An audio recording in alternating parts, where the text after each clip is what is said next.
En los dos. Falta Instagram. Ok, vamos a orar. Estamos transmitiendo desde la página de Facebook Minas Church. También estamos transmitiendo en la página, en el canal de YouTube de Minas Discipulado. Y también en Instagram. ¿Estamos en Instagram? Bueno, en un momento más vamos a estar en Instagram. Ya estamos en Instagram. Vamos a ver la sesión 9 de la serie de la persecución que viene. Vamos a orar para poner este tiempo en manos de Dios. Amado Padre Celestial, te damos gracias, Señor, por la bendita oportunidad que nos das para reunirnos en tu nombre, Señor, para aprender más de ti y de tu palabra, Señor. Te rogamos, Padre, que permitas que tu palabra se siembre en nuestros corazones, que quites todo estorbo espiritual, de actitud, Señor, de desánimo en nuestra vida, que esté impidiendo, Señor, que tu palabra venga y se siembre en nuestros corazones. Pedimos, Señor, que tu Espíritu Santo, Señor, venga a remover, Señor, cualquier forma de pensar equivocada, Señor, y que nos renueve, nos transforme, Señor, por medio del poder de tu palabra y tu Espíritu. Te pido, Señor, que hables a través de mí, Señor, que cubras mis deficiencias y que bendigas a los aquí presentes y los que están escuchando este mensaje donde quiera que se encuentren. En nombre de Jesús. Amén. Ok. Estamos viendo a los que nos siguen en línea que dicen, oye, ¿por qué tan temprano? ¿Es que ya cambió la hora en México? Nah. No, tenemos... Es que el discipulado siempre es a esta hora, pero siempre lo hacemos tarde.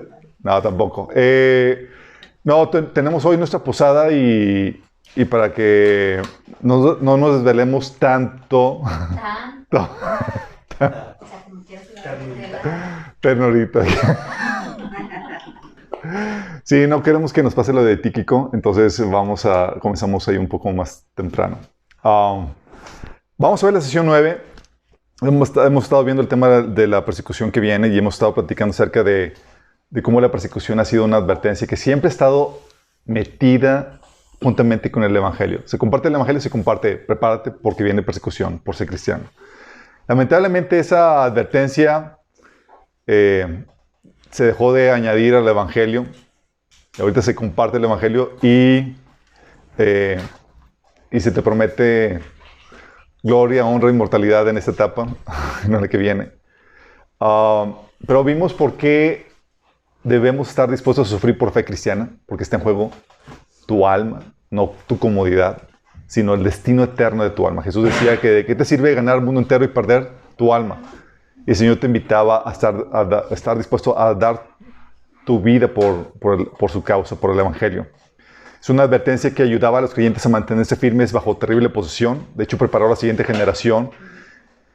Contrario a nuestra generación, que tiene una expectativa muy diferente.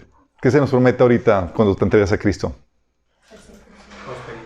Prosperidad, que te va a ir bien, que Dios va a resolver todas sus problemáticas. Y llegas a Cristo y te encuentras que, ups, y muchos se apartan porque están desilusionados de lo que les prometieron. Sí. La meta, de hecho, por eso del liderazgo de la iglesia cristiana es preparar al pueblo de Dios para que,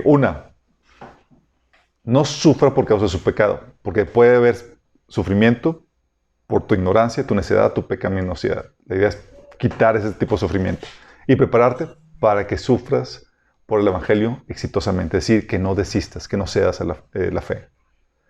También vimos que las diferentes fuentes de persecución y las formas en las que se manifiesta.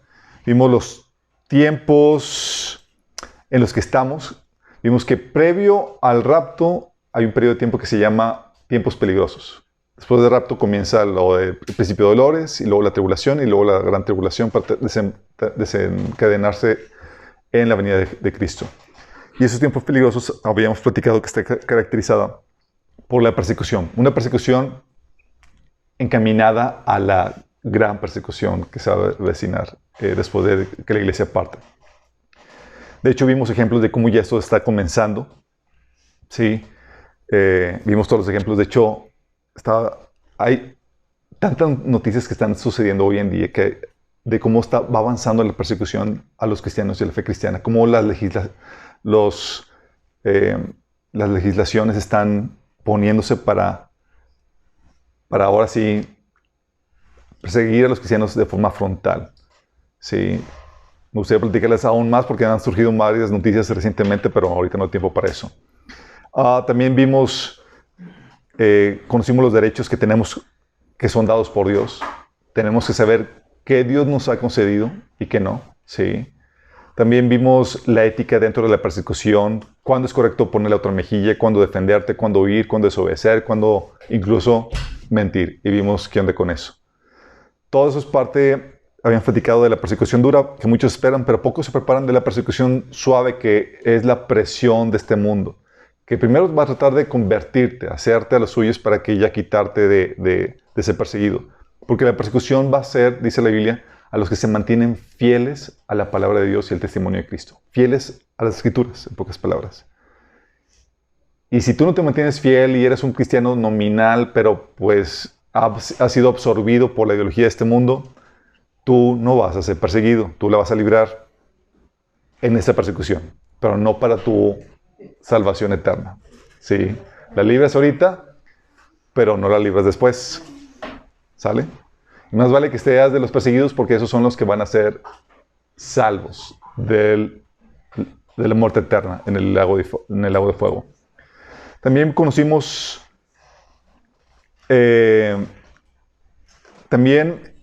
mientras platicamos acerca de la función de la iglesia, mientras que se respete la esencia y la función de la iglesia puede adquirir diversas formas. Vimos que hay iglesias en casa, iglesias en edificios, hay iglesias que se llevaban a cabo en catacumbas, en parques, iglesias con programa de niños, con programa de adultos, iglesias de diferentes manifestaciones y formas. Pero para que la iglesia pueda resistir la persecución, debe transicionar a una configuración de iglesia anti-persecución, que solamente se logra transicionando la iglesia de la centralización de poder a la dispersión del poder, de la dependencia espiritual del pastor a la preparación espiritual de los laicos, y del culto centralizado en un edificio al culto independiente de un edificio, en casas, parques o donde sea, centrado en los miembros más que en el edificio. Si no hay esa transición, la iglesia va a sucumbir, así como habían platicado el ejemplo de Rusia versus China. Y hoy vamos a ver los efectos de la persecución en la iglesia. Hay efectos negativos de la persecución, chicos. Los efectos negativos se dan en la iglesia que no está preparada. Estaba viendo un análisis, un estudio que salió en la internet, de esos que estás buscando referencias, y estaba diciendo, porque hay una frase que dice que la sangre de los mártires es la semilla de la iglesia. De que el martirio de los cristianos ha ayudado a la extensión y el crecimiento de la iglesia. Y estaban checando y dicen, no tal cual. Y pues dicen, no tal cual porque no en todos los lugares donde ha habido persecución realmente ha habido un crecimiento y ha prosperado el evangelio, sino que al contrario, ha disminuido. Y es en los casos en donde la iglesia no está preparada. ¿Sí? En los casos donde la iglesia no está preparada, la persecución viene a ser añicos a la iglesia. Lamentablemente, si haces un diagnóstico de la iglesia en México, la mayoría no está preparada, en Occidente en general. Cuando la iglesia no está preparada, se manifiesta en el cierre de iglesias, en la pérdida de liderazgo espiritual, y con la pérdida de liderazgo espiritual, la pérdida de dirección. ¿Por qué meten a los pastores a la cárcel? Los pastores son intimidados, se retraen y demás, y como había centralización del poder y había dependencia espiritual del pastor, los demás laicos ya no saben qué hacer, no saben si tomar liderazgo o no, no tienen permiso para predicar el evangelio, para abrir una iglesia, simplemente se quedan todos paniqueados. Hay pérdida de liderazgo. Prevalece el dominio del temor. Son dominados por el temor al sufrimiento, a la muerte, a lo que sea. Más que el temor al desenlace final después de que uno muera. ¿Sí? Jesús en ese sentido, Jesús nos advirtió de que no deberíamos de temer al hombre, sino al que tiene la capacidad de arrojar el alma y el cuerpo al lago de fuego. ¿Sí? Es decir, que tuviéramos temor más que nadie a Jesús mismo. ¿Sí? Entonces empieza el dominio del temor. Y la palabra obviamente empieza a dejar de predicarse, divulgarse por lo mismo. La gente deja de congregarse. Y lo que sucede es el enfriamiento y la muerte espiritual de los miembros de la iglesia. Y eventualmente, la apostasía. Lamentablemente, chicos, ya estamos en eso. Sé que para muchos es un tema controversial porque no creen en las teorías conspiranoicas. Pero la Biblia nos enseña que debemos de creer en un poder del enemigo que está operando de forma secreta. ¿Sí? Dice de Segunda Tesalonicenses que ya está operando de forma secreta, que no va a ser revelado sino hasta que se ha quitado al que lo detiene. Y ese poder está trabajando para preparar al mundo para el anticristo. Y lo podemos ver de muchas formas. Y para muchos que no tienen o que no han discernido la situación, no ven que esta situación del COVID es más que una enfermedad o una pandemia. Porque existe, es una enfermedad tal cual. Pero más que una situación de enfermedad, es una situación de persecución a la iglesia. Porque están preparando todo lo necesario para aumentar el poder del gobierno, quitar libertades, derechos de las personas, encaminado a la persecución que está profetizada en la Biblia. Por eso veíamos y platicábamos de que, oye, con el COVID, los políticos, los líderes políticos estaban aprovechándolo para levantarse en contra de la iglesia. ¿Qué hacían? Oye, dejaban abiertas licorerías, sinagogas, mezquitas, centros comerciales, pero la iglesia cerrada. Sí. Y la campaña de terror a tal punto de que, oye, es que vas a morir, es que la gente está enfermada y toda la cosa. Bueno, tal situación ocasionó que miles de iglesias cerraron. Ahorita, en tiempos actuales, ahorita en estos últimos meses, estiman que la asistencia de la iglesia bajó entre un 30 y un 50%. Sí. Con eso nada más, ¿sí? Y se logró eso. Hubo cierre de iglesias, hubo pérdida de liderazgo espiritual, pastores atemorizados y demás, diciendo no se congreguen, no se reúnan, dominio del temor, la palabra se dejaba de predicar. Hubo situaciones, me platicaban de aquí de iglesias locales donde el pastor colapsaba en llanto en medio de la predicación y se tenía que retirar por ver el declive de los... O sea, ya casi no sé, nadie se venía a congregar, nada más en medio de la... O sea, fue una crisis muy fuerte para muchos, y todavía lo es. Y tenemos ahorita el enfriamiento y la muerte espiritual de muchos miembros de la iglesia. Sirvió como excusa para que saliera a reducir la condición espiritual de muchos. Entonces, y esta es una persecución leve, chicos. Sí. Pero sí vivimos y experimentamos el temor. Todavía recuerdo cuando estábamos aquí congregándonos a pesar de las restricciones y demás. Y luego todavía nos atrevíamos a ir a los tacos. De repente nuestro corazoncito palpitaba cuando veíamos la patrulla pasar y el taco en la boca, nos sentíamos que se nos atoraba. Pero éramos valientes, todo por los tacos. Digo, por el Señor, obviamente. Pero era esa situación, obviamente, y en medio de esa situación pudimos ver que en medio de la pandemia, en medio de las restricciones, pudimos florecer como creyentes, crecer en la fe y fortalecernos como iglesia. Pero no todos tuvieron esa misma suerte. No todos han tenido esa misma suerte. Sí. Cuando la iglesia sí está preparada, los efectos son muy diferentes a la situación cuando no está preparada. Cuando no está preparada, ya vimos, es el debacle de la iglesia. Cuando sí está preparada, la persecución sirve como filtro para que queden solamente los verdaderos creyentes. Vamos a ver todos los efectos de la persecución. Primero es un filtro. Que tú ahorita invitas a creyentes, a personas en la profesión de fe y demás, y pues tú no sabes realmente si hizo la decisión genuinamente o no, si es realmente o no creyente. ¿Sí? Bueno, la persecución es el antídoto para eso. Porque ya saben que, oye, me voy a convertir y aceptar a Jesús va a ser obtener la pena de muerte. ¿Sí? Jesús, de hecho, trataba de poner el mayor número de filtros posible porque sabía lo que iba a implicar para los creyentes el seguir la fe. Decía en Mateo 16, del 24 al 25, después de que Pedro le dijo a Jesús de que no fuera a sufrir a Jerusalén y entregar su vida. Y dijo, no, Señor, que jamás te suceda a ti. Y Jesús le dijo, ¿really? Le dice, entonces Jesús dijo a sus discípulos, si alguno quiere venir en pos de mí, niéguese a sí mismo y tome su cruz y sígame. Porque todo el que quiera salvar su vida la perderá, y todo el que pierda su vida por causa de mí la hallará. Fíjate cómo está, es un llamado a que entregues tu vida por su causa. Y esos eran filtros, ¿sí? Y suena muy bien en la teoría, pero cuando ya estás viendo una situación donde es literal esa situación, funciona con filtro. Le piensas dos veces, ¿sí? Porque, oye, aceptas a Jesús y tú ves, oye, pues la alabanza está chida, la convivencia está padre, todo está a gusto y demás, pues acepto al Señor y pues sí hay tal vez me advierte una posible persecución, pero realmente no la veo aquí enfrente de mí como algo inminente. Dice 1 Pedro 1, del 6 al 7. Así que alégrense de verdad, les espera una alegría inmensa, aunque tienen que soportar muchas pruebas por un tiempo breve. Estas pruebas demostrarán que su fe es genuina. Está siendo probada de la misma manera que el fuego prueba y purifica el oro, aunque la fe de ustedes es mucho más preciosa que el mismo oro.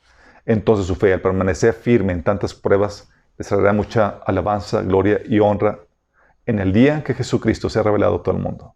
Fíjate cómo dice que va a demostrar esas pruebas que su fe es auténtica. Y esas pruebas eran reales. Estaba pasando Pedro estaba escribiendo a un grupo de cristianos que estaba pasando situaciones de tribulación muy, muy severas. 1 Juan 2, del 18 al 19 dice, queridos hijos, llegó la última hora. Ustedes han oído que el anticristo viene y ya han surgido muchos anticristos. Por eso sabemos que la última hora ha llegado. Esas personas salieron de nuestras iglesias, pero en realidad nunca fueron de nosotros. De haber sido así, se habrían quedado con nosotros. Al irse demostraron que no eran parte de nosotros. Como está hablando de que, oye, no prevalecieron, gente en medio de la situación difícil se apartó. Es simplemente para sacar a la luz quiénes realmente eran de nosotros y quién no. Estaba fungiendo como filtros de situación difícil. Hechos 5, del 12 al 13 dice que los apóstoles hacían muchas señales milagrosas y maravillas entre la gente.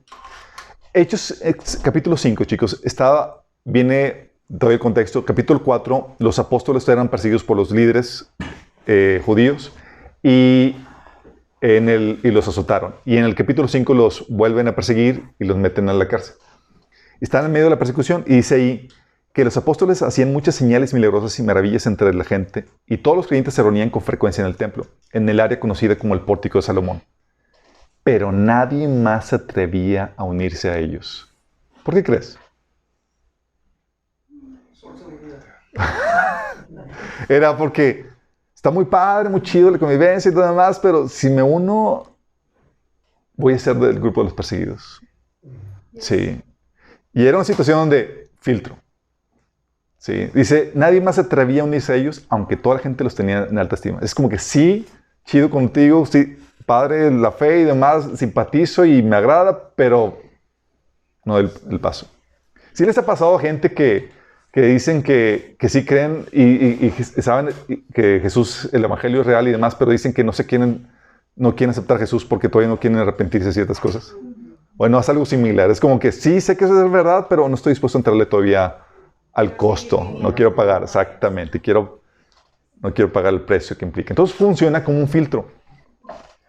Terminan convirtiéndose realmente en los verdaderos creyentes, las personas que están dispuestas a pagar el precio y el alto precio que implica seguir a Cristo.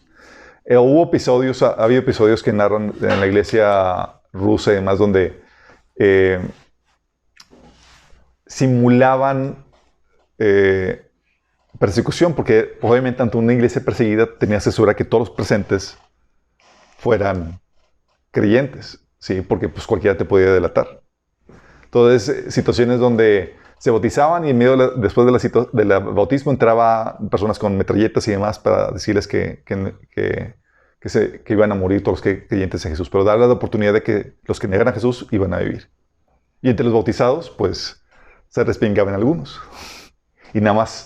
Y les daban chance de que se iban y nada más se quedaban ahora entre los puros creyentes. Y ya, pues era actuación lo que están haciendo, era para resguardar a los que realmente, a los valientes que iban a pagar el precio. Sí, qué grueso, ¿no? Entonces funciona como un filtro. También lo que hace la persecución es que santifica al pueblo de Dios. ¿Por qué santifica al pueblo de Dios? ¿Cómo que ¿Qué tiene que ver la persecución con la santificación? Uno, porque están al acecho de ti. Cuando estás en persecución, mira, te tienen en lupa. Sí. Andan al acecho y tú sabes que pues eres el centro. Te están viendo de qué pie cojeas para acusarte, para acecharte, para meterte a la cárcel y demás. Por eso dice 1 Pedro 2, del 1 al 12. Queridos amigos, ya que son extranjeros y residentes temporales, les advierto que se alejen de los deseos mundanos que luchan contra el alma. Procuren llevar una vida ejemplar entre sus vecinos no creyentes. Así, por más que ellos los acusen de actuar mal, verán que ustedes tienen una conducta honorable y le darán honra a Dios cuando Él juzgue el mundo. Fíjate cómo está diciendo, dice que procures llevar una vida ejemplar entre tus vecinos no creyentes, para que por más que te acusen, realmente no tengan nada que decir en contra tuyo. Y eso es lo que hace la persecución. Como ves que tienes enemigos por todas partes, te conduces con toda integridad y demás porque sabes que están al acecho de pescarte en cualquier debilidad. Sí. Pero aquí lo menciona también no solamente para que no te pesquen en alguna curva y te metan a prisión y demás, sino para que al ver tu conducta honorable, ellos puedan convertirse, dice, en el día cuando el Señor venga a juzgar al mundo. Es decir, cuando sea el rapto, el impacto de tu testimonio, el impacto de muchos cristianos en su testimonio no va a producir frutos sino hasta después de que el Señor venga. Con la venida del Señor. Porque era verdad, o sea, siempre vimos que se actuó de forma íntegra, vimos la justicia, la integridad, el amor de la persona y nunca hicimos caso.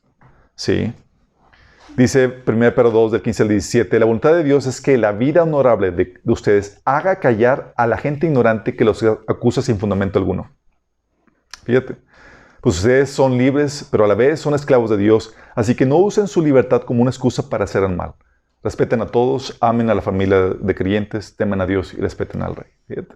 Está diciendo que por medio de la vida honorable de ustedes, hagamos callar a la gente ignorante que nos acusa cuando hay persecución. Sí. Y esta es la misma situación que vivió Daniel cuando estaba siendo perseguido por sus compatriotas, por su competencia laboral, ¿se acuerdan?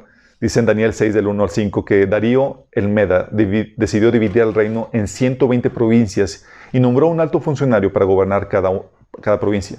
Asimismo, el rey escogió a Daniel y a 2 personas más como administradores para que supervisaran los altos funcionarios y protegieran los intereses del rey. Pronto Daniel demostró ser más capaz que los otros administradores y altos funcionarios. Debido a la gran destreza administrativa de Daniel, el rey hizo planes para ponerlo frente al gobierno de todo el imperio.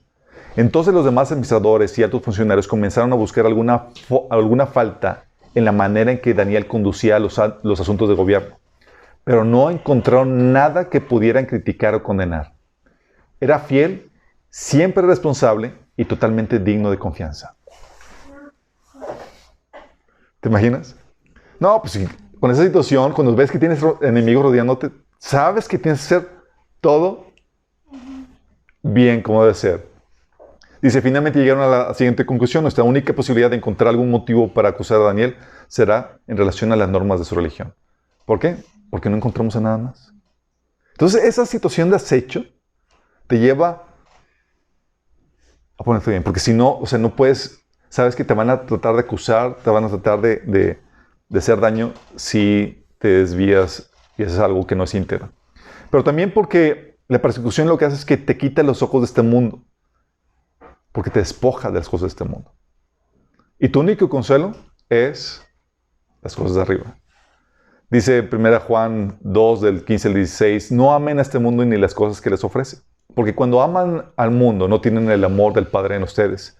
Pues el mundo solo ofrece un intenso deseo por el placer, un deseo insaciable por todo lo que vemos, el orgullo de nuestros logros y posesiones. Nada de eso proviene del Padre, sino que viene del mundo. Este versículo lo sabemos, pero muchas veces Dios nos tiene que obligar a no amar al mundo. Estamos así, sí, Señor, es eso, pues estás ahí pegado, pero yo quiero mis cosas y demás. Entonces llega la persecución y te quitan todo lo que amas. Y no queda más que abrazar las cosas del cielo. Dice Hechos 10, del 32 al 34. ¿Recuerdan ustedes? ¿Cuál Hechos? Es Hebreos 10, del 32 al 34. Dice, ¿recuerdan aquellos días pasados cuando ustedes, después de haber sido iluminados, sostuvieron una dura lucha y soportaron mucho sufrimiento. Unas veces se vieron expuestos públicamente al insulto y a la persecución. Otras veces se solidarizaron con los que eran tratados de igual manera. También se compadecieron con los encarcelados y cuando ustedes les confiscaron sus bienes, lo aceptaron con alegría, conscientes de que tienen un patrimonio mejor y más permanente en el cielo. ¿Qué pasa? Pues te los gritan y demás, y te recuerda esa persecución de que mi herencia está en el cielo. Había situaciones, de hecho les he platicado la situación cuando tuvimos una aquí problemática familiar y habían cortado mis arbolitos, mi arbolito que había sembrado aquí en el patio y demás. Y mi consuelo fue, mi casa eterna, allá, mis mansiones. Gloria a Dios, es que nadie puede ir a estropear mis cosas allá. Trabajo por ellas.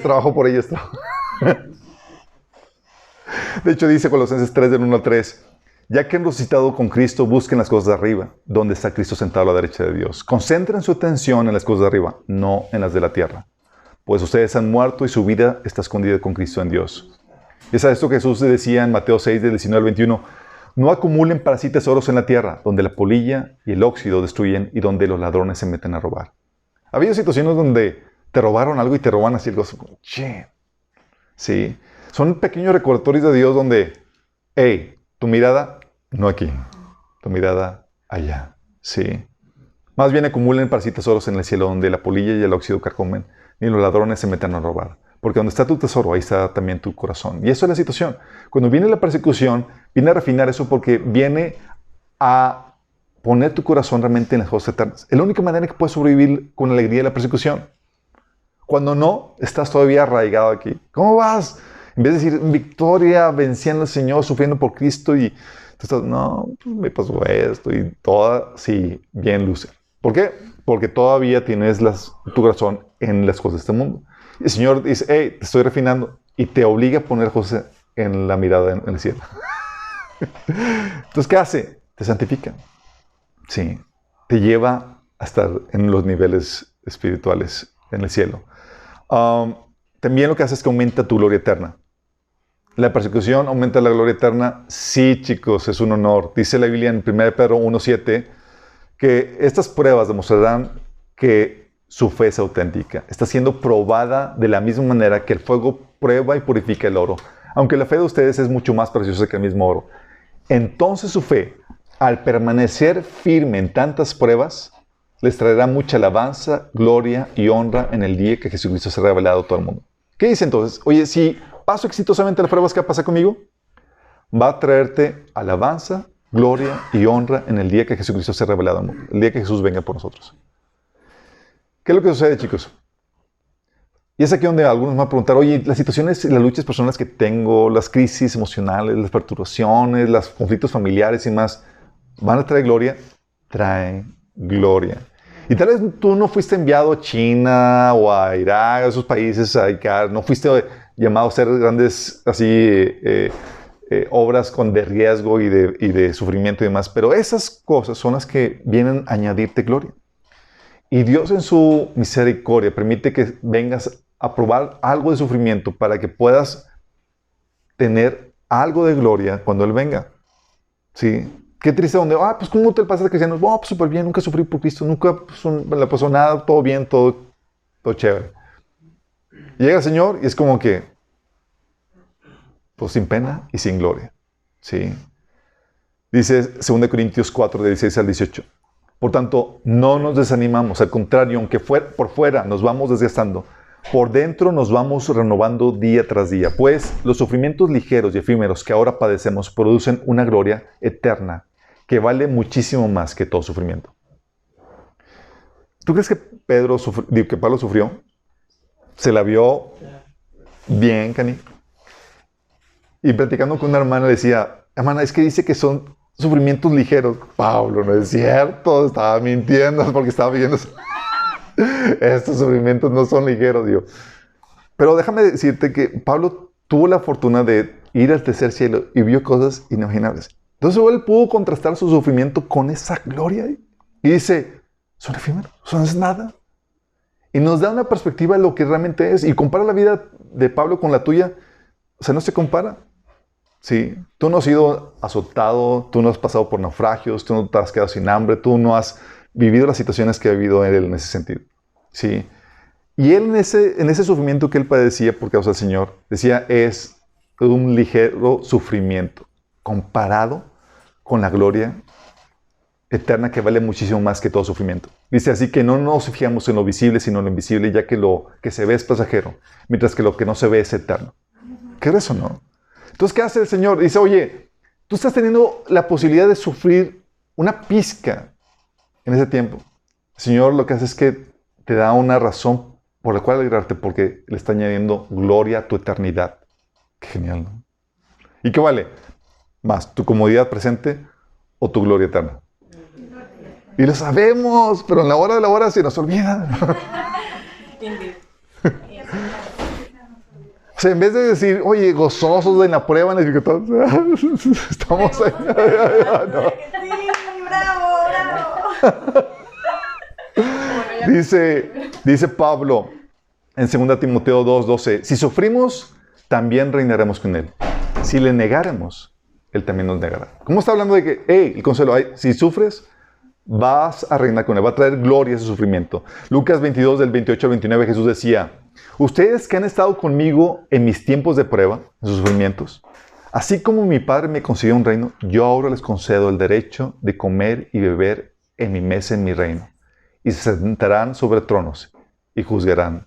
Aquí a los discípulos está diciendo a las 12 tribus de Israel, pero también a nosotros se nos prometía eso en Apocalipsis.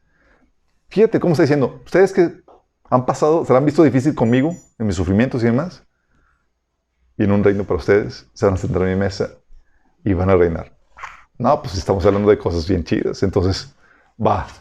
De hecho, dice Apocalipsis 2:10, no tengas miedo de lo que estás por sufrir. Te advierto que algunos de ustedes, el diablo los meterá en la cárcel para ponerlos a prueba y sufrirán persecución durante 10 días. Sé fiel hasta la muerte y yo te daré la corona de la vida.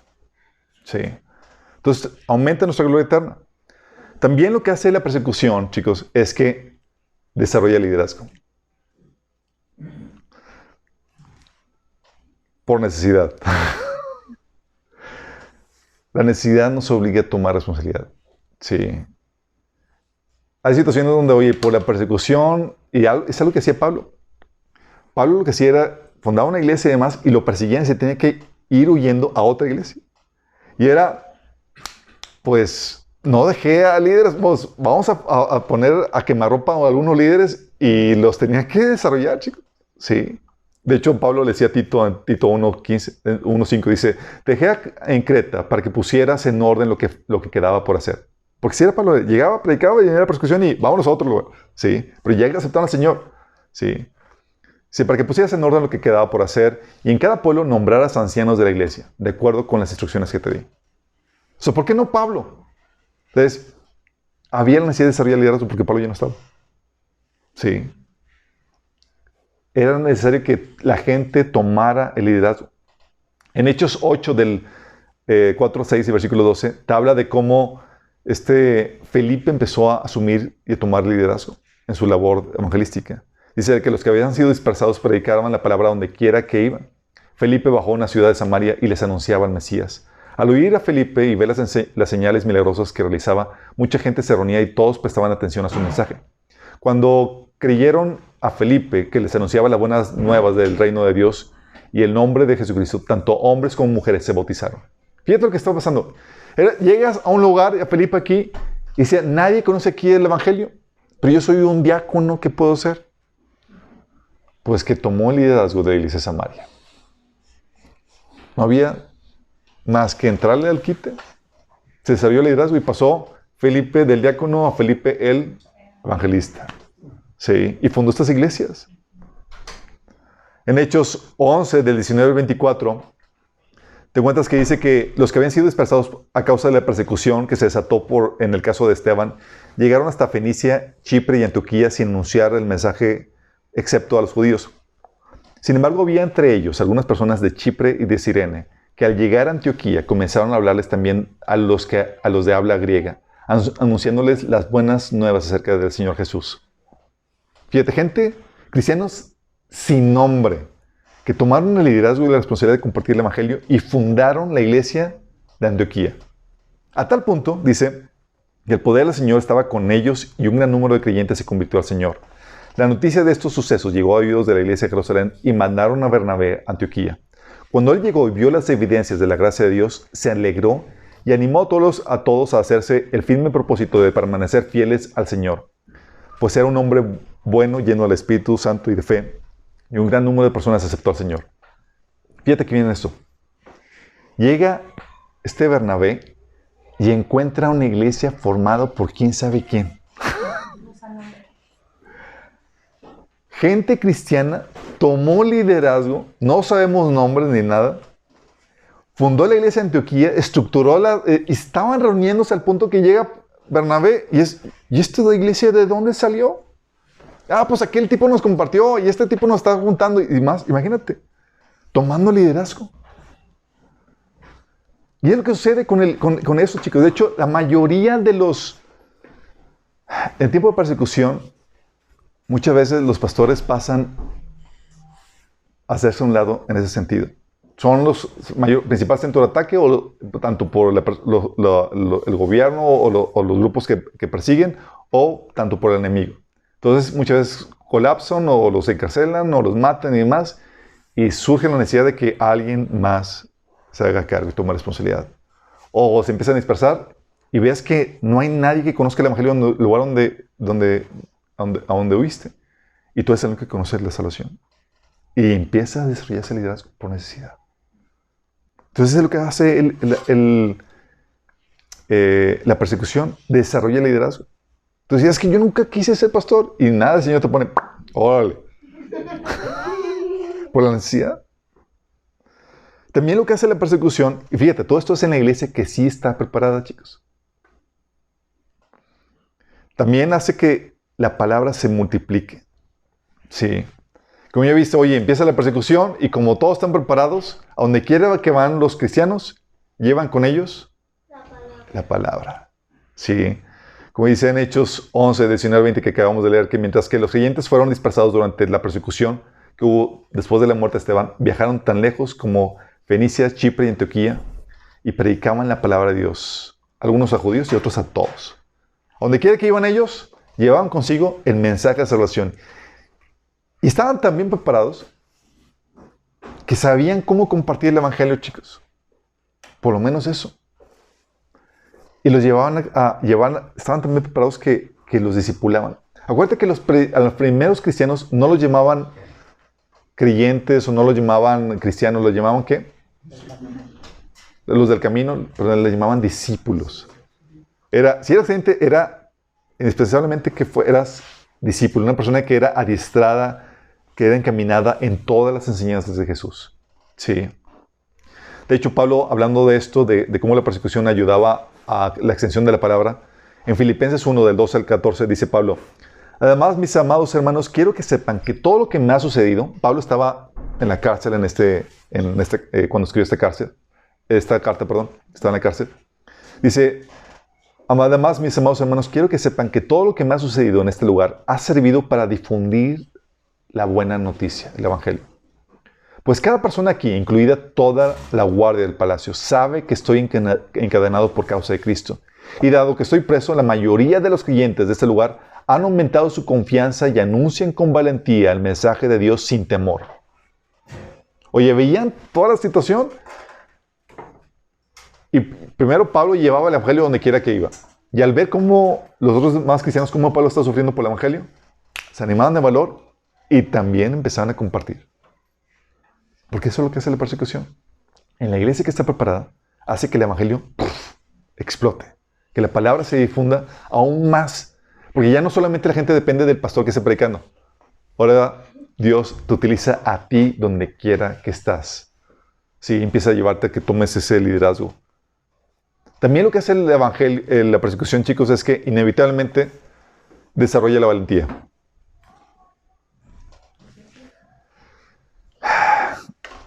Los cobardes son los primeros que colapsan ante la persecución, chicos. ¿Va? Tengo miedo. Sí.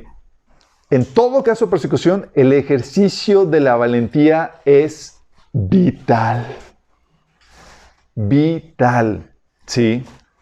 Como dice Filipenses 1 del 12 al 14, Pablo ahí, lo que acabamos de leer, dice que dado que estoy preso, la mayoría de los creyentes de este lugar han aumentado su confianza y anuncian con valentía el mensaje de Dios sin temor. O sea, vieron y se inspiraron en lo que Pablo estaba haciendo y estaban compartiendo la palabra sin temor. En Hechos 4, y eso no implica que no sientas que sientes el temorcito, pero lo que hace el Espíritu Santo es que te llena de esa valentía que te ayuda a dominar ese temor que inevitablemente sentimos. En un episodio en Hechos capítulo 4, están los discípulos, fueron acobardados, fueron intimidados por la amenaza y la persecución de los líderes judíos. Sí. Dice, a tal punto que fueron a buscar consuelo y ayuda entre los hermanos en la iglesia. Dice Hechos 4, del 23 al 31, que al quedar libres, Pedro y Juan volvieron a los suyos y les relataron todo lo que les habían dicho los jefes de los sacerdotes y los ancianos. Cuando lo oyeron, alzaron unánime la voz en oración a Dios. Soberano Señor, Creador del cielo y de la tierra y del mar y de todo lo que hay en ellos. Tú, por medio del Espíritu Santo, dijiste en labios de nuestro padre David, tu siervo, ¿por qué se sublevan las naciones y en vano conspiran los pueblos? Los reyes de la tierra se rebelan y los gobernantes se confabulan contra el Señor y contra su ungido. En efecto, en esta ciudad se reunieron Herodes y Poncio Pilato con los gentiles y con el pueblo de Israel contra tu santo siervo Jesús, a quien ungiste, para hacer lo que de antemano tu poder y tu voluntad habían determinado que se hiciera. Ahora, Señor, toma en cuenta sus amenazas y conceda a tus siervos el proclamar tu palabra sin temor alguno. Era, Señor, danos esa valentía. Porque a veces te sientes acobardado ante la situación. Y ante esa situación, no queda más que pedir al Señor, Señor, ayúdame a vencer ese temor. Y es lo que están orando los apóstoles. ¿Sí? Dice, conceda a tus siervos el proclamar tu palabra sin temor alguno. Por eso extiende tu mano para sanar y hacer señales y prodigios mediante el poder de tu santo siervo Jesús. Después de haber orado, tembló el lugar en el que estaban reunidos. Todos fueron llenos del Espíritu Santo y proclamaban la palabra de Dios sin temor alguno. Dios contestó las oraciones. Sí. Porque sin valentía, el evangelio no prospera en tiempos de persecución, chicos. Se requiere. Es inevitablemente desarrollar la valentía. Y déjame decirte, vives con la adrenalina al top. Vives con la adrenalina y con la aventura, chicos. Me gustaría que escucharan, porque hay testimonios de personas que contrabandeaban Biblias en la Unión Soviética o en China y demás, y los casos de persecución. Y son de película los episodios, ¿sí? Un episodio platicaba un hermano de que había ido de misionero a la ex Unión Soviética y que lo aborda un oficial de la KGB. Pero lo que no sabía era que el oficial era cristiano y era un infiltrado. Entonces, obviamente lo abordan y como lo van a apresar a este hermano que estaba misionero en mí, y ahí está todo aterrado y demás, y resulta que lo llevó a una reunión de oración cristiana. Pero en el Inter, pues ya varios pañales hubo que cambiar ahí. Pero se vive algo similar a esto, chicos. En 1 Samuel 23, del 26 al 28, te muestra ese tipo de adrenalina que uno vive. ¿Se acuerdan que David fue perseguido por Saúl? Imagínate el escenario. Dice, Saúl avanzaba por un costado del monte mientras David y sus hombres iban por el otro, apresurándose para escapar. ¿Te imaginas? Tú vas bajando el monte y Saúl va subiendo y tú, yo no voy a vivir para contar esto. Dice, pero Saúl y sus hombres lo tenían rodeado y estaba a punto de atraparlo cuando un mensajero llegó y le dijo a Saúl, apresúrese su majestad que los filisteos están saqueando el país. Saúl dejó entonces de perseguir a David y volvió para enfrentarse con los filisteos. Por eso aquel sitio se llama Sela Amahlekot. Ese tipo de situaciones donde, oye, por un pelito iban a sucumbir, iban a morir. Y Dios mueve la situación y los salva. Por un pelito iba a pasar eso, ¿sí? Y se vuelven escenarios recurrentes en tiempos de persecución. ¿Sí? Estás ahí con la adrenalina, todo lo que da. Y dices, oye, la vida cristiana es aburrida. Aumenta la aventura, la emoción en tiempos de persecución. Sí. No es apta para cardíacos. Ustedes vieron la situación de esta ¿Cómo se llama la holandesa, Sammy, que guardaba judíos? Corrie ten Boom y su hermana Bessie ten Boom. Corrie ten Boom. Ok, esa chica que, oye, la adrenalina, imagínate de esconder a gente ahí en tu casa y que no hagan ruido y que llegan los de los nazis a checar tu casa y tú tratando de guardar la tranquilidad y la paz y demás. Sí. Es sumamente emocionante. Y de hecho para algunos ya me han platicado ya episodios hoy en día que están empezando a suceder porque vamos hacia esa dirección. Entonces fomenta, desarrolla la valentía. La otra es que también fomenta la unidad entre los verdaderos creyentes. ¿Saben? En tiempos de libertad, de abundancia, donde no hay persecución, los cristianos muchas veces se dividen por cosas, por trivialidades. Yo toco, o sea, si tocas con guitarra es del enemigo, de Satanás. Y tú te reúnes el sábado, tú te reúnes y etcétera. Empiezan a fijarse en trivialidades y media que hace que se divida el cuerpo de Cristo. Pero cuando viene la persecución, te enfocas en lo principal y buscas aliados en lo que realmente importa, que es la fe. ¿Sí? Sin importar la manifestación cultural que pueda tener la fe, además te sabes quién es cristiano y quién no.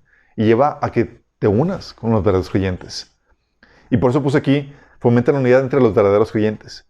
Porque es cierto, va a haber creyentes falsos que van a meter cizaña y van a tratar de acusarte y demás, pero entre los que se saben creyentes, se compenetra la unidad. Y si había situaciones de división o desaparecen por la persecución. Sí. De hecho, en Hechos 4, estaba narrando el episodio de persecución. Y lo que narra después de narrar el episodio de persecución, dice el versículo 32 al 35 que todos los creyentes estaban unidos de corazón y en espíritu. Consideraban que sus posiciones no eran propias, así que compartían todo lo que tenían. Los apóstoles daban testimonio con poder de la resurrección del Señor Jesús y la gran bendición de Dios estaba sobre todos ellos. No había necesidad entre ellos porque lo que tenían terreno en su casa los vendían y llevaban el dinero a los apóstoles para que ellos les dieran a los que pasaban necesidad. O sea, tan compenetración, tan unidad, tan amor había entre ellos que se manifestaba. Pero era en gran parte por la terrible presión que están viviendo de los enemigos que los rodeaban. Y era te unes porque te unes. Sí. Dice Pablo en Filipenses 1:27 que sobre todo deben vivir como ciudadanos del cielo comportándose de un modo digno de la buena noticia acerca de Cristo. Entonces, sea que vuelva a verlos o solamente tenga noticias de ustedes, sabré que están firmes y unidos en un mismo espíritu y propósito, luchando juntos por la fe, es decir, la buena noticia. Y como dice, sabré que están firmes, unidos en un mismo espíritu y propósito, luchando juntos por la fe. Es lo que hace. Los tiempos de guerra, los tiempos de persecución y demás hacen que te compenetres unos con otros y que te solidarices con tu hermano. ¿Sí? En tiempos de tranquilidad, donde no hay persecución, empieza a levantarse la división como sucedía en la iglesia de 1 Corintios 1, del 10 al 12, que por trivialidades, yo soy de Pablo, yo soy de Cefas, yo soy de... Empezaban a dividir, sí, en el tiempo de persecución es X, nadie figura aquí es, hay que salvar el pellejo y hay que unirnos en la fe y apoyarnos mutuamente, sí. También, obviamente, es de esperarse, con la persecución, ¿qué creen que aumenta, chicos? La oración. Las reuniones de oración en tiempos de persecución aumentan en gran medida, chicos. Tal vez necesitamos una persecución para aumentar aquí la reunión de los lunes, chicos.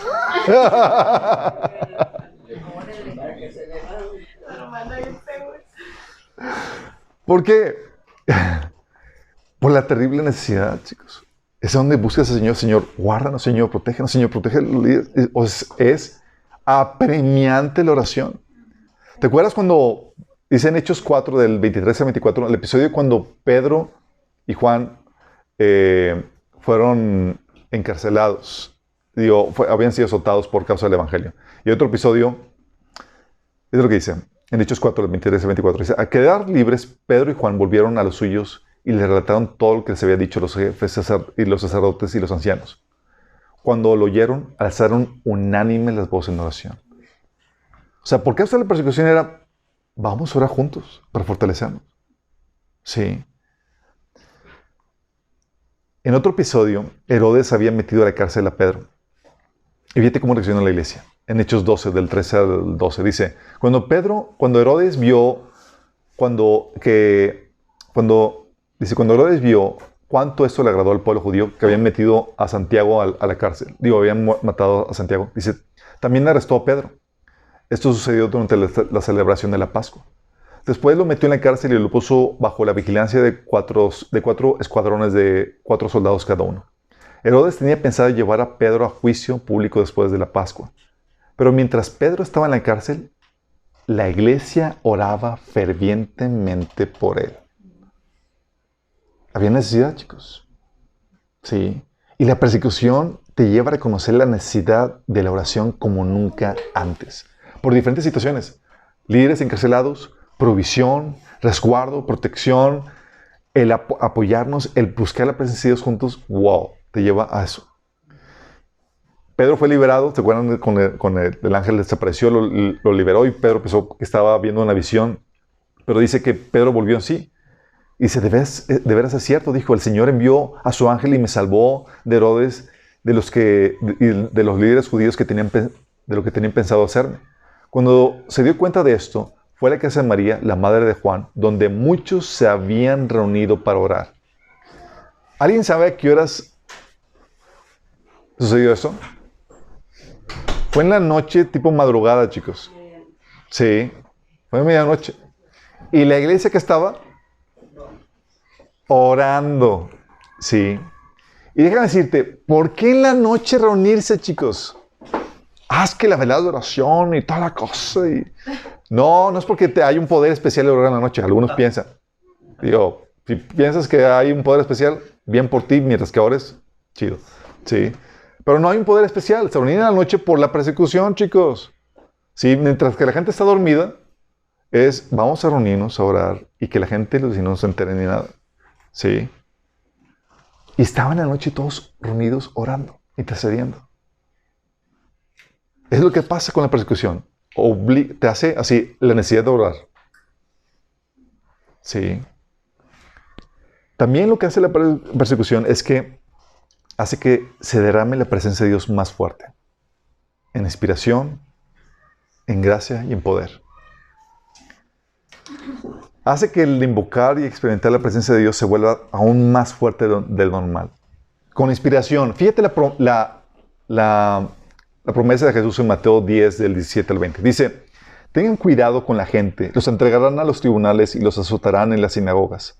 Por mi causa los llevarán ante gobernadores y reyes para dar testimonio a ellos y a los gentiles. Pero cuando los arresten, no se preocupen por lo que van a decir o cómo van a decirlo. En ese momento se les dará lo que han de decir, porque no serán ustedes los que hablen, sino que el Espíritu de su Padre hablará por medio de ustedes. ¿Qué está prometiendo aquí? Inspiración, chicos. Que cuando llegas ahí en la situación difícil, el Señor va a darte las palabras necesarias para hablar y defender y compartir la palabra. Sí. Esta inspiración fue lo que vimos lo que se vio en Hechos capítulo 7 con Esteban, que Dios les daba tal sabiduría que sus enemigos no podían refutar lo que él compartía, lo que él predicaba, por la inspiración que tenía. Y esa inspiración no solamente es para los apóstoles o la iglesia primitiva, es una promesa para toda la iglesia perseguida. ¿Sí? Donde vas a poder ahí, con la presencia de Dios, fluir en inspiración. Pero no solamente en inspiración, en gracia. Cuando hablamos de gracia es algo que hablamos de que cuando sientes la presencia de Dios tan fuerte, ministrándote en amor, ministrándote con su presencia, dándote lo que necesitas para sobrellevar la situación difícil. Hay muchos que dicen, si te les ha pasado que tratas de visualizar una prueba desde este lado,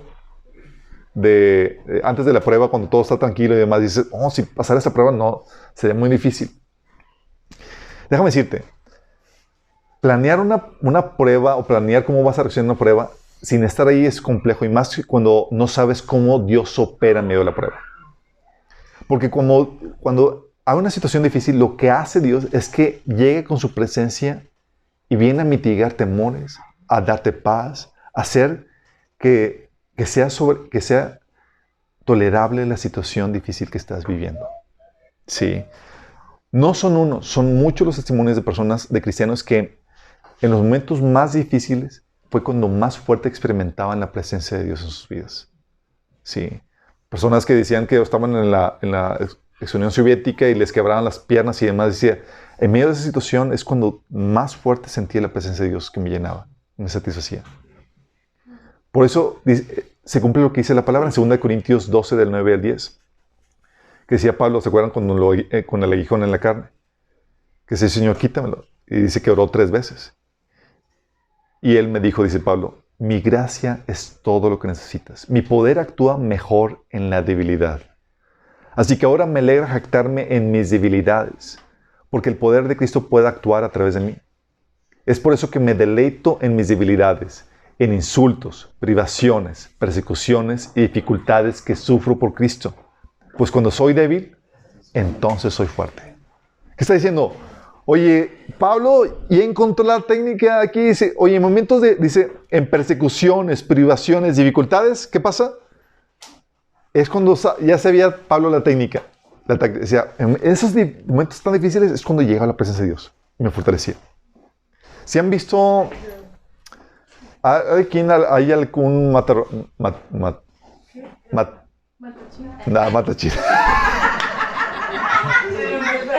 Matoronista. ¿Cómo se llaman los que corren? Maratonista. Maratonista. ¿Hay aquí algún maratonista, chicos? Bueno, a los que no saben, yo tampoco sé, me han platicado. No, sí lo he experimentado. Pero llega un punto en donde, en el desgaste, donde se experimenta el segundo aire. Donde estás corriendo, donde dices, ya no puedo más, y entonces llega el segundo aire y vuelves a sentir la fortaleza para poder terminar la carrera. Bueno, Pablo es lo que estaba tratando de explicar aquí. Que cuando se sentía débil, entonces venía la fortaleza de Dios a llenarlo, a darle esa presencia. Por eso en situaciones difíciles donde, oye, platican personas que eran perseguidas, eran situaciones donde les quebraban las piernas, donde era una situación terrible en cuestión de olor, de higiene y demás, donde los encarcelaban y demás. Y en medio de esa situación tan inhóspita, tan terrible, en medio de esa situación es cuando más fuerte venía la presencia de Dios y más fuerte se entiende el amor y la gracia para poder sobrellevar eso. Sí. Venía la presencia de Dios con más poder. En Hechos 4, de 23 al 23, de 23 al 31, te habla de cómo, oye, estaban todos temerosos y demás, y dice que oraron al Señor, clamaron, y llegó la presencia tan fuerte que tembló el lugar donde estaban. ¿Te imaginas? Así se manifestaba. En otro episodio, Pablo y Silas, ¿te acuerdas que los metieron al calabozo? Y no eran...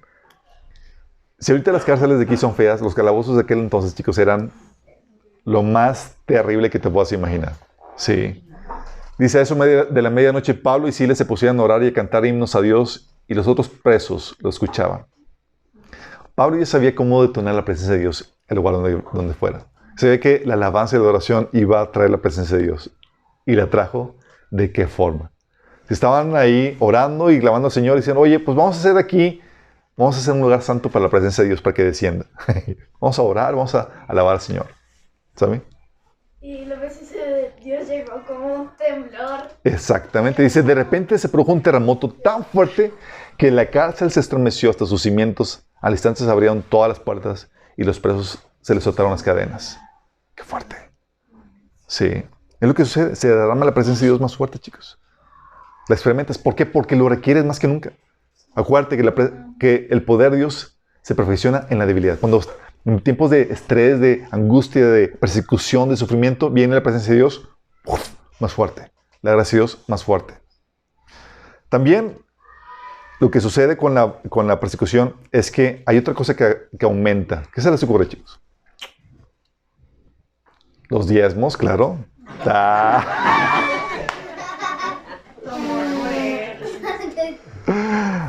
Aumenta la actividad angelical, chicos. Aumenta la actividad angelical. Sí. Obviamente, en tiempo de persecución, los ángeles están en jaque. Sí, tratando de salvarte el pellejo y de libertarte de conflictos, de liberarte y demás. Hechos 5, del 17 al 20, dice, te pone ejemplo. Dice que el sumo sacerdote y todos sus partidarios que pertenecían a la secta de los saduceos se llenaron de envidia. Entonces arrestaron a los apóstoles y los metieron en la cárcel común. Pero en la noche, un ángel del Señor abrió las puertas de la cárcel y los sacó. Vayan, les dijo, preséntense en el templo y comuniquen al pueblo todo este mensaje de vida. Situaciones difíciles donde no había nadie que pudiera intervenir. Llega un ángel, órale, les abre la puerta. Chicos, sigan haciendo su chamba. En otro episodio, Hechos 12, del 6 al 11, dice que la noche antes de ser sometido a juicio, Pedro dormía sujetado con 2 cadenas entre 2 soldados. Otros hacían guardia junto a la puerta de la prisión. De repente una luz intensa iluminó la celda y un ángel del Señor se puso frente a Pedro. El ángel lo golpeó en el costado para despertarlo y le dijo, rápido, levántate. Lo golpeó amigablemente, chica, no se lo bañe.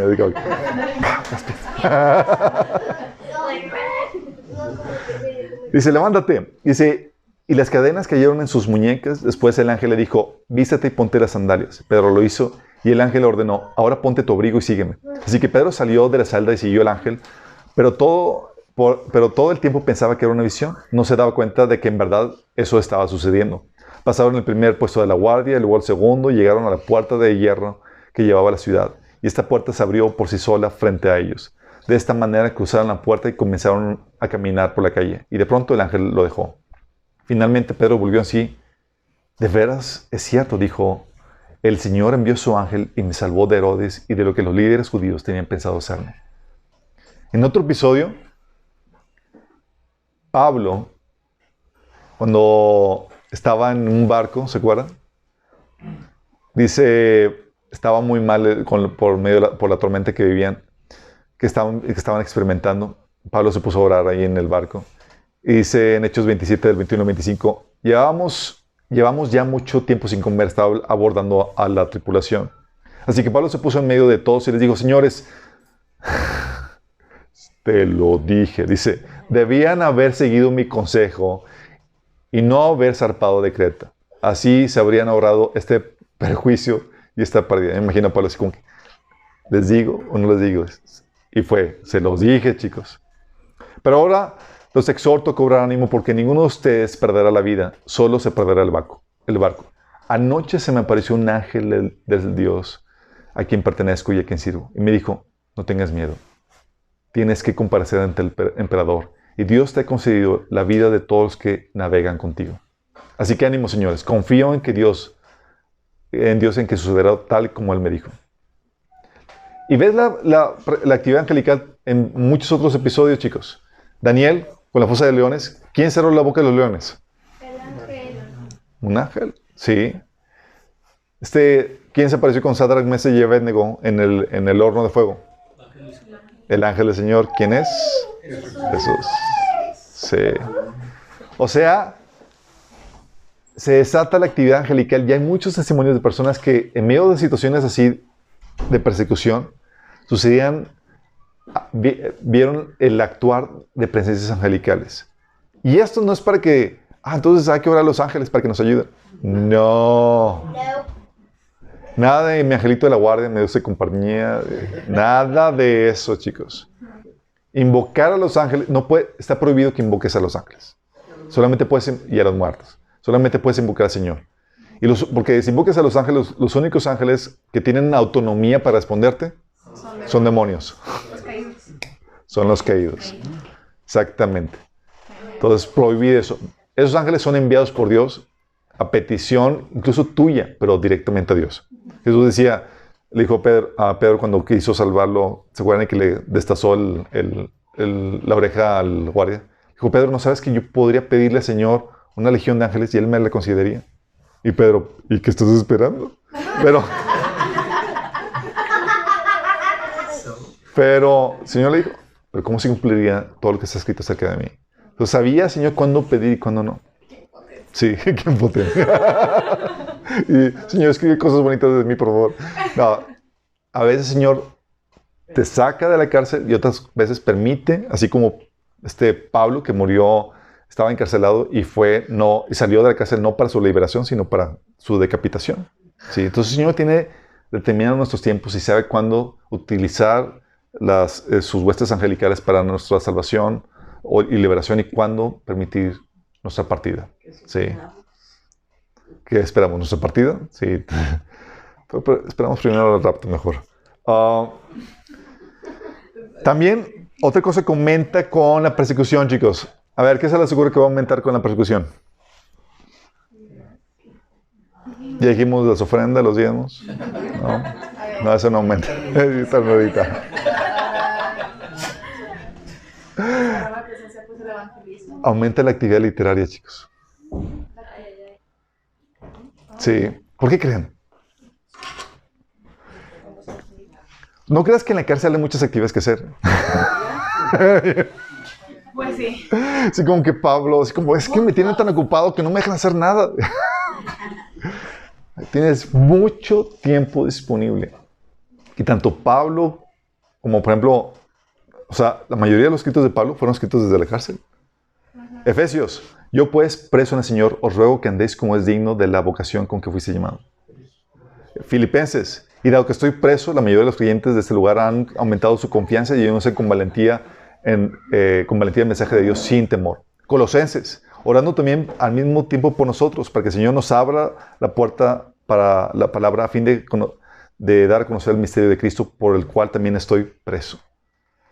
Tito, por tanto, no te avergüences de dar testimonio de nuestro Señor, ni de mí, preso suyo, sino participa de las aflicciones por el Evangelio según el poder de Dios. Filemón, toma esta como una petición mía, de Pablo, un hombre viejo y ahora también preso por la causa de Cristo Jesús. O sea, Pablo aprovechaba la cárcel y ¿qué hacía? Tráiganme el papel y órale, sí. Estoy preso, decía 2 Timoteo 2:9, debido a que predico la buena noticia, sufro y estoy encadenado como un criminal. Pero la palabra de Dios no puede ser encadenada. Órale, sí. Estoy encadenado, pero pues, aquí puedo mandar mis cartitas. Y gracias a este tipo de encarcelamiento, Pablo pudo escribir un montón de epístolas, chicos. Sí. Y dices, oye, ¿qué fue lo que sucedió? Lo que sucedió es que Dios utilizaba al enemigo que metías a Pablo en la cárcel. Fíjate, Dios detrás del enemigo utilizándolo para que lo metiera en la cárcel, porque Pablo necesitamos algunas epístolas, porque todavía no terminamos el canon. Sí. Y ahora se ponía a escribir. También Juan. ¿Dónde estaba Juan cuando escribió Apocalipsis? En una isla. Estaba en una isla en exilio, dice Apocalipsis 1, del 9 al 11. Yo, Juan, hermano de ustedes y compañero en el sufrimiento y en el reino, en la perseverancia que tenemos en unión con Jesús, estaba en la isla de Pasmos por causa de la palabra de Dios y del testimonio de Jesús. Lo exiliaron, chicos. Lo exiliaron, ¿sabes qué? Vamos a quitar. Pero aún así, no podías parar la palabra de Dios. Dice, en el día del Señor vino sobre mí el Espíritu y oí detrás de mí una voz fuerte, como de trompeta, que decía, escribe en un libro lo que veas y envíalo a las 7 iglesias, a Éfeso, Esmirna, Pérgamo, Tiatira, Sardis, Filadelfia y Laodicea. Estaba en exilio y aprovechó Dios su exilio para escribir Apocalipsis. Y así, chicos, ha habido un montón de episodios de personas y cristianos que desde la cárcel han podido escribir obras. De hecho, si mal no recuerdo, el Progreso del Peregrino fue escrito desde la cárcel, chicos. Sí, entre otros, de hecho, Watchman Nee también desde la cárcel escribía sus composiciones. ¿Qué pasa? Dios utiliza ese tiempo donde estás desconectado del mundo y más para que empieces a escribir y fluye la actividad literaria, ya sea desde la cárcel o desde el exilio. Entonces, no puedes ir a estar con la iglesia con que amas y con que te congregas o pastoreas, pero desde el exilio estás con la escritura todo lo que da. Sí. Entonces, aumenta eso. Y por último, aumenta el impacto de los incrédulos. Ante los incrédulos, perdón. Mateo 10:18, Jesús nos hablaba de que uno de los propósitos de la persecución o una de las formas en que les sacaba provecho, era para poder llevar el evangelio ante todos los incrédulos. Dice en ese pasaje, serán sometidos a juicio delante de los gobernantes y reyes por ser mis seguidores. Pero esa será una oportunidad para que les hablen a los gobernantes y a otros incrédulos acerca de mí. Es una oportunidad para llevarles el evangelio. Y de hecho lo puedes ver con Pablo. Fíjate lo que dice en Filipenses 1, del 2 al 13. Además, mis amados hermanos, quiero que sepan que todo lo que me ha sucedido en este lugar ha servido para difundir la buena noticia. Pablo estaba encarcelado. Pues cada persona aquí, incluida toda la guardia del palacio, sabe que estoy encadenado por causa de Cristo. O sea, Pablo ya se había encargado de evangelizar a todos. Hasta los guardias. Al que tuviera oídos. Hasta la guardia del palacio. Y termina despidiendo de Filipenses. Imagínate.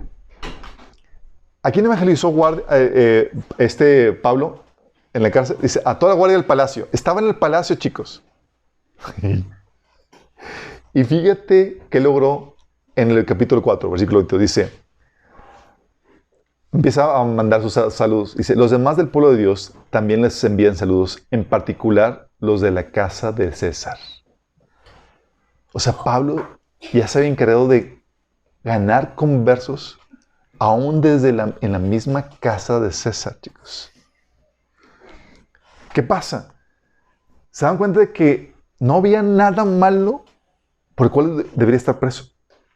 Si se acuerdan, Pablo en Hechos decía que me acuerdo que fue Félix, si me acuerdo, decía, es que no ha hecho nada malo porque que merite dejarse. Sí. Pero veían que estaba preso por causa del evangelio. Y veían a un siervo de Dios dispuesto a sufrir por el evangelio.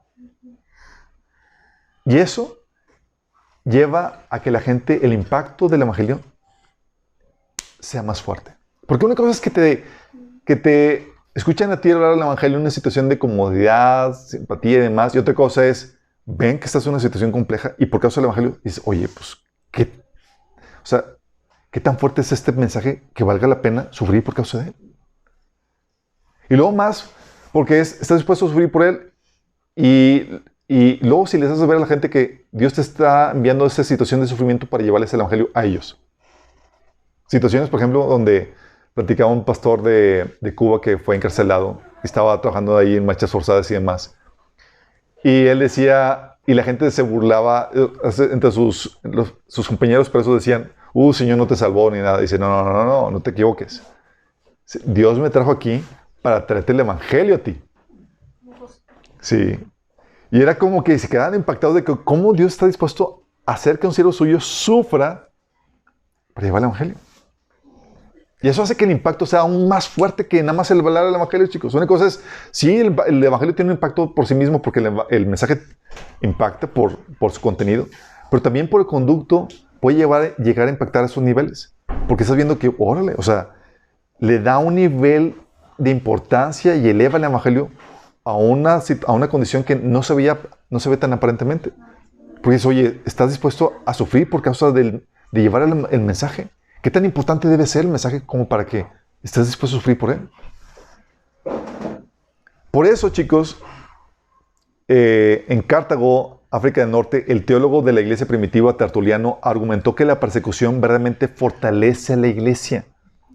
Mientras que los mártires valientemente mueren por la fe, los espectadores se convierten. ¿Por qué crees? ¿Cómo crees que morían? Todos, no, sálvame. No, morían típicamente cantando himnos, alabando al Señor, extendiendo el perdón a la gente. Tú veías eso y decías, ¿qué? O sea, impacta. Decía Tertuliano, nosotros somos de ayer, sin embargo, llenamos vuestras ciudades, islas, fuertes, pueblos, consejos, así como los campos, tribus, decurias, el palacio, el senado, el foro. Solamente os hemos dejado vuestros templos. Como hablando de que en medio de la persecución, por el tremendo impacto que generaba, la gente está convirtiendo por miles. ¿Sí?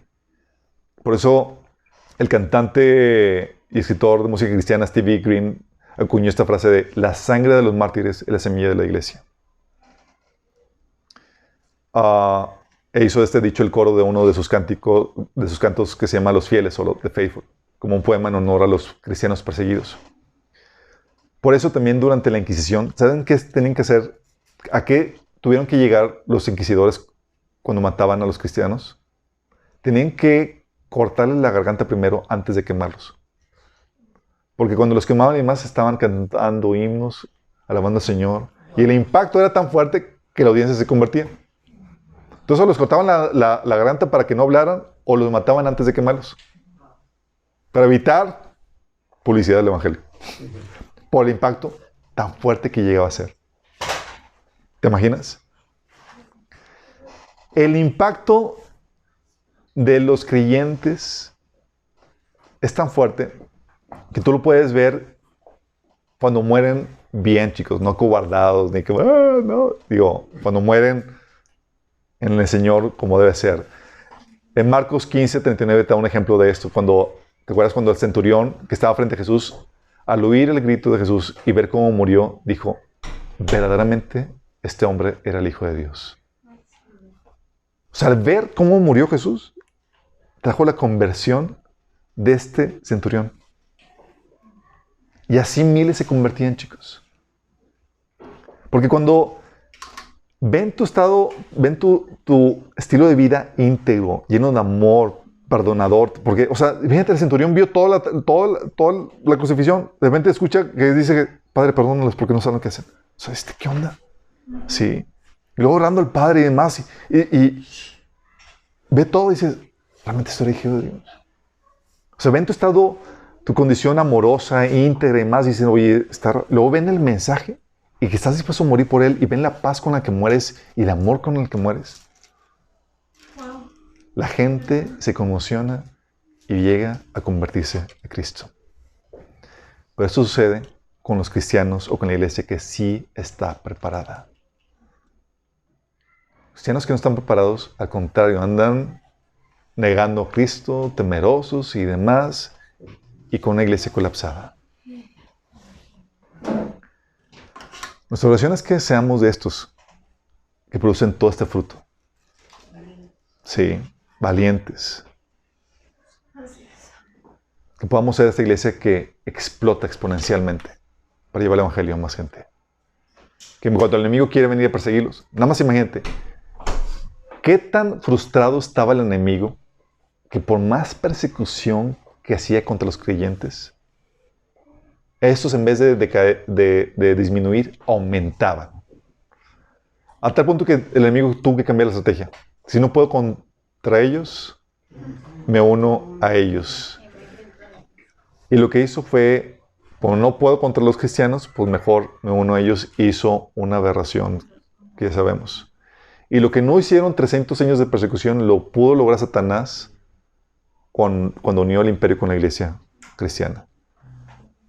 Vino las bestias de la coliseo no pudieron derrotar la iglesia cristiana, pero las túnicas y la elegancia y las riquezas del imperio vinieron a traer a una iglesia moribunda. ¿Sí? Entonces tenemos que estar conscientes de lo que produce la persecución en una iglesia preparada. Cuando no está preparada, como ya vimos, sí, la persecución hace añicos a la iglesia. Oramos porque el Señor prepare la iglesia en México y en Occidente, porque la condición actual de la iglesia no está lista para una persecución. Sí. Nosotros somos de los privilegiados que sabemos que si hay persecución podemos multiplicarnos y tienen lo suficiente para compartir el Evangelio, discipular y multiplicarse. Pero no todos están así. Oramos. Amado Padre Celestial, bendito sea, Señor, te damos gracias porque podemos ver tu majestuosidad, Señor, en esta hora tan gloriosa del Evangelio, Señor. Cómo tú utilizas, Señor, la persecución al enemigo mismo para extender tu palabra, para fortalecer a tu iglesia, para santificarla, para llevar tu Evangelio, Señor, a más gente, Padre. Señor, nuestra oración es que tú prepares, Señor, a la iglesia en Occidente, Señor, para que esté lista para enfrentarse a persecución y que no te quede mal, Señor, que no te dejen ridículo, sino que pueda ser esta iglesia vigorosa que se multiplica, que se extiende, que explota, Señor, para llevar tu palabra a más personas. Señor, ayúdanos, Padre, te lo pedimos en el nombre de Jesús. Amén.